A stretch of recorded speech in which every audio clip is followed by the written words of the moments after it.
తాకట్టులో ఉన్న బంగారాన్ని విడిపించి ఆ రోజు ఆన్లైన్ రేటుకే మేము కొంటాం. Sharma gold company.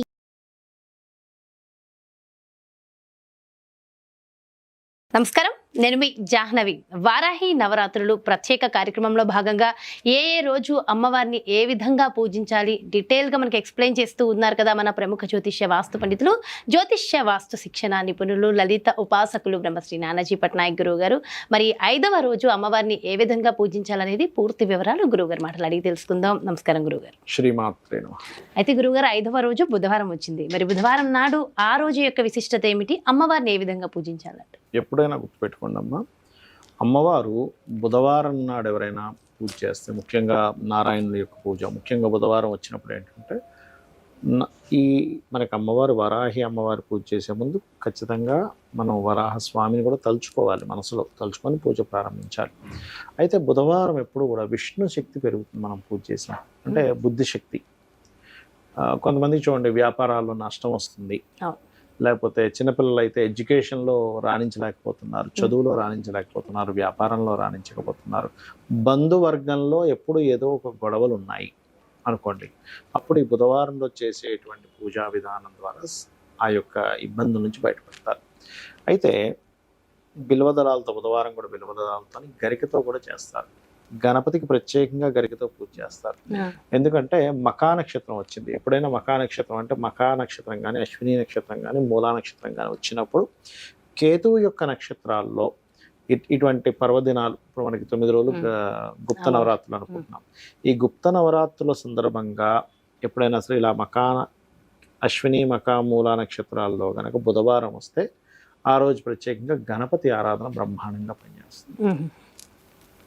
అయితే గణపతి పూజ దీనికంటే ముందు మనం పూజ చేసే ముందు గరికతో ప్రత్యేకంగా పూజ చేసి అమ్మవారికి బిల్వదళాలతో కనుక పూజ చేసినట్లయితే మరింత అధిక ఫలితం ఉంటుంది ఈ గుప్త నవరాత్రుల్లో. మరి ఆ రోజు ఏ నైవేద్యం పెడితే మంచిది మనకి అంటే, ఈ యొక్క బుధవారం రోజు వచ్చింది కాబట్టి పాయసాన్నం నైవేద్యం పెట్టడం మంచిది ముఖ్యంగా. అదేవిధంగా యోగం కూడా సహజంగా చూసినట్లయితే వ్యతిపాత యోగం అంటారు. సో సాధారణంగా కొన్ని ముహూర్తాలకు వ్యతిపాత యోగాలు చేయరు. వ్యతిపాత యోగం ఎవరికైనా ఉంది, ఆ రోజు ఏదైనా ప్రారంభించాం, ఇబ్బంది రావడం లాంటివి జరుగుతూ ఉంటాయి. అయితే కొన్ని యోగాలు అంటే కొన్నిటికి మంచి కూడా చేస్తుంది. అయితే ఈ రోజు పూజ చేయడం వల్ల ఏమిటంటే, మీకు ఏదైనా గండం ఉంది అనుకోండి, వ్యాపారంలో పెద్ద నష్టం రావాలి, ఆ నష్టం అనేటువంటి కొద్దిగా పోతుంది. అంటే 10 కోట్ల నష్టం రావాలి, 1 లక్షలో 2 లక్షల్లో పోతుంది. అంటే ఎగ్జాక్ట్లీ అంత అమౌంట్ అని కాదు చెప్తున్నా, స్థాయిని బట్టి వాళ్ళకి క్లియర్ అవుతుంది. బంధువర్గంలో ఏదైనా డిస్టర్బెన్స్ వచ్చి ఒక్కోసారి బంధువర్గంలో విడిపోవడాలు జరుగుతుంది, అటువంటివి క్లియర్ అవుతుంది. ఎందుకంటే బుధవారం బుధుడు కారకుడు, కమ్యూనికేషన్స్ కారకుడు కదా. మీకుండే మిస్కమ్యూనికేషన్, అది భార్యాభర్తల మధ్యన కావచ్చు, తల్లిదండ్రుల మధ్యన కావచ్చు, ఫ్రెండ్స్ మధ్యన కావచ్చు, బాస్ అండ్ వీళ్ళ మధ్యన కావచ్చు, బుధవారం రోజు అమ్మవారిని ఆరాధించడం అనేటువంటిది ఈ యొక్క ఫలితాలు మంచి ఫలితాలుగా వస్తాయి. అయితే బుధవారం నాడు పెసలతో చేసిన పదార్థం కూడా మంచిదే చెప్పాలంటే. పెసలతో చేసిన పదార్థం, ఇంకొంతమంది అయితే ఏం చేస్తారంటే కాయగూరలతో, ఆకుకూరలతో చేసినటువంటిది ఏదైనా మంచి పదార్థాన్ని, అంటే మిక్స్డ్ వెజిటేబుల్స్ ఆకుకూరలు సంబంధించిన అట్లాంటివి కూడా అమ్మవారికి నైవేద్యంగా పెడతారు. అంటే ఏంటంటే అది ఆనందం. అదే పాలకూర అన్నము అలాంటివి పాలకూర అన్నం, ఇప్పుడు పులిహోర అట్లా చేసాము, పాలకూర అన్నం పెడుతుంటారు. అయితే గోవు దగ్గరికి వెళ్ళి గోవులు తినిపించేటువంటి విధానంలో చూసుకున్నట్లయితే బుధవారము కేతువు యొక్క నక్షత్రం అయింది కాబట్టి గ్రాసము మరియు గోంగూర గోవుకు తినిపిస్తే మంచిది. నవగ్రహాల్లో బుధ కేతు గ్రహాల దగ్గర దీపారాధన చేస్తే మంచిది. అంటే ఇక్కడ ఏంటంటే మనం గ్రహ అనుగ్రహము పెంచుకుంటున్నాము, దేవతా అనుగ్రహం పెంచుకుంటున్నాము. మిగతా రోజులు వేరు, ఈ నవరాత్రులు వేరు. నవరాత్రుల్లో ఏంటంటే ప్రత్యేకంగా అమ్మవారి శక్తి అధికంగా ఉంటుంది కదా, వైబ్స్ చాలా మనకి గాల్లోనే వైబ్స్ ఉంటాయంటారు. మనం ఇప్పుడు చూడండి, ఈ యొక్క వరాహి అమ్మవారి యొక్క దీంట్లో కూడా మనం వరాహమూర్తి భూమిని నీళ్ళల్లో, ఆ రాక్షసు నీళ్ళలో పడేసి తెచ్చాడంటాం.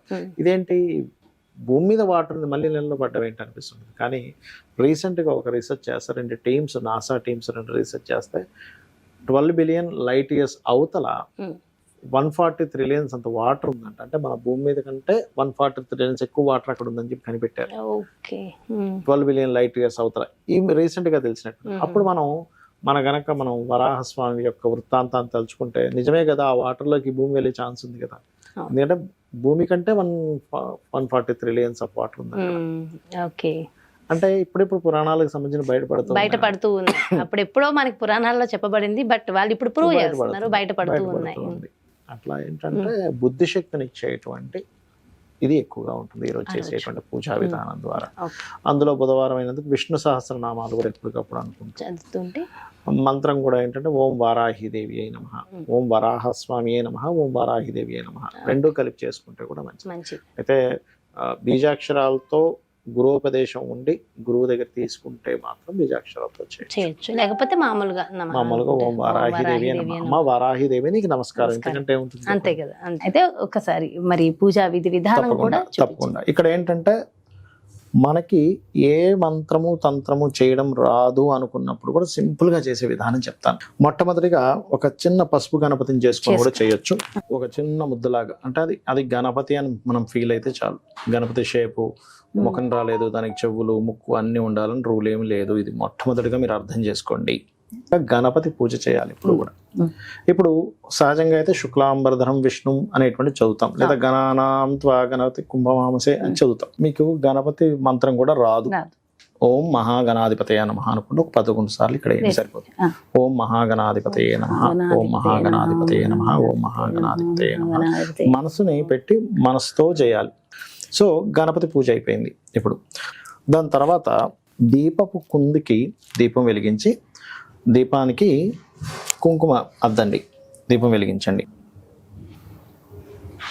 మీరు ఎప్పుడు కూడా గణపతి పూజ తర్వాత దీపారాధన, దీపానికి ఒక్కసారి నమస్కారం చేసుకొని అక్షింతలు కుంకుమ అంటించడం, కుంకుమ పెట్టండి దీపానికి, కుంకుమ పెట్టి నమస్కరించుకోవాలి. దీపం కూడా సాక్షాత్ స్వామివారి అమ్మవారి స్వరూపమే అని చెప్పి భావిస్తూ పెట్టాలి. అంటే మీకు ఆ భావన కలగాలి. ముఖ్యంగా ఎప్పుడు కూడా పూజ చేసేటప్పుడు భావన చాలా ముఖ్యము, గుర్తుపెట్టుకోండి. ఆచమనం చేయాలి. ఓం కేశవాయ స్వాహ, నారాయణాయ స్వాహ, మాధవాయ స్వాహ అంటాము. కేశవనామాలు మొత్తం వచ్చు. ఓం గోవిందాయ నమః, విష్ణవే నమః, మధుసూదనాయ నమః అని అన్నీ వస్తే అన్నీ చేయొచ్చు. లేవండి అన్నీ రావు అనుకుంటే నారాయణ నారాయణ అనుకున్నా సరిపోతుంది. కొన్ని అక్షింతలు తీసుకోండి, వాసన చూసి ఎడమ చేతి నుంచి పక్కకు పడేసేయండి.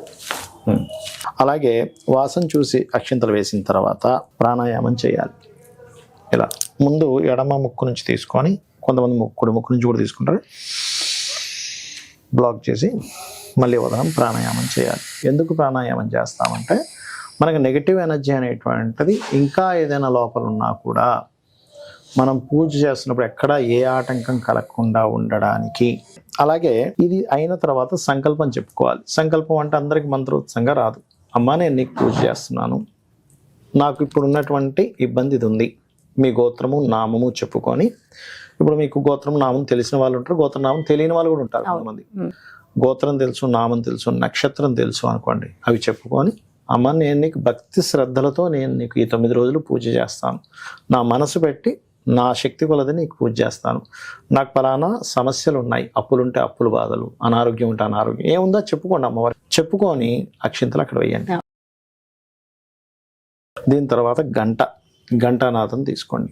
గంటను వాయిస్ కూడా మంత్రం ఉంటుంది. కాకపోతే ఇక్కడ మనకి ఏంటంటే అంతా కూడా మనకి మంత్రం రాని వాళ్ళ కోసం ప్రత్యేకంగా చేసే విధానం చూపిస్తున్నాం. అందుకని ఏంటి, వారాహిదేవి నమః అనుకుంటూ గంట వాయించవచ్చు, తప్పులేదు. ఒకవేళ ఎవరికైనా కలశంతో చేసుకోవాలని ఉంది, వాళ్ళ కలశం పెట్టుకోవచ్చు. వాళ్ళకి ఆనవాయితీ ఉంటేనే కలశం పెట్టుకోవాలి. 9 రోజులకి ఆ కలశం అట్లాగే పెట్టుకోవచ్చు, కానీ ఆనవాయితీ ఉండాలి. ఆనవాయితీ ఉంటేనే. ఇప్పుడు ఇంకొకసారి అంటే శాస్త్రోక్తంగా గణపతి పూజ చేస్తారు మళ్ళీ ఒకసారి గణపతిని.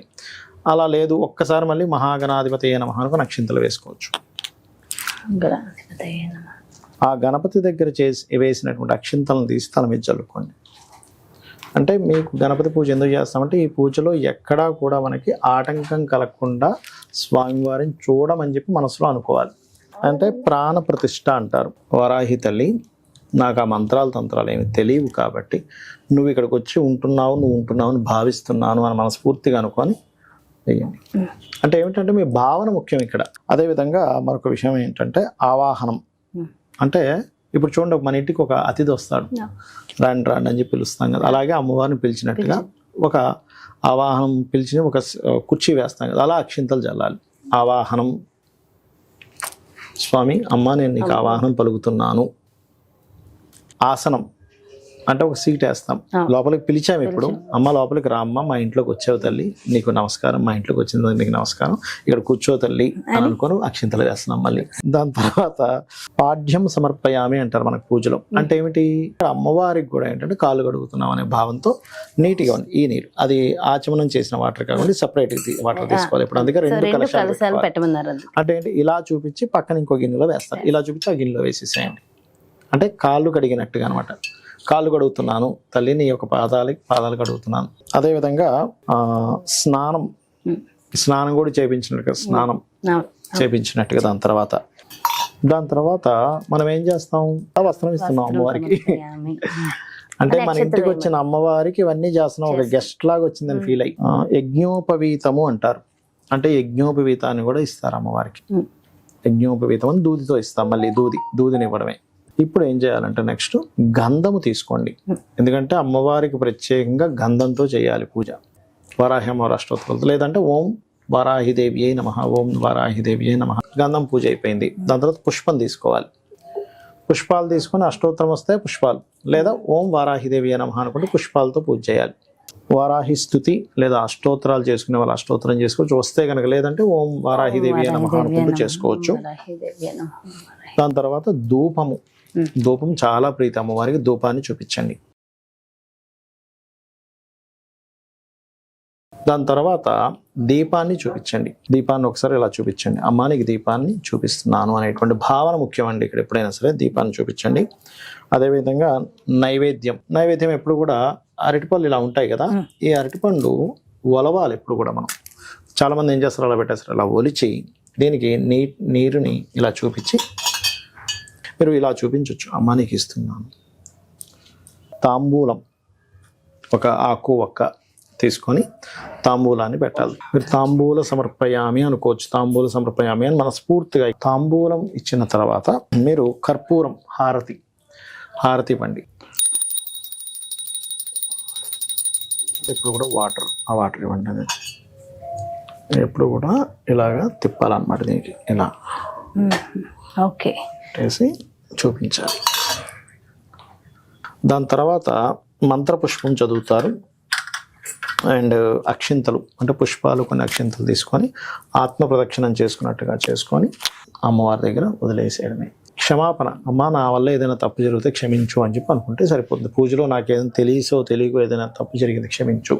అప్పుడు ఏమవుతుందంటే మీరు చేసిన పూజలో ఎక్కడైనా మీకు తెలియకుండా ఏదైనా ఫాల్ట్ జరిగింది, అమ్మ క్షమిస్తుంది.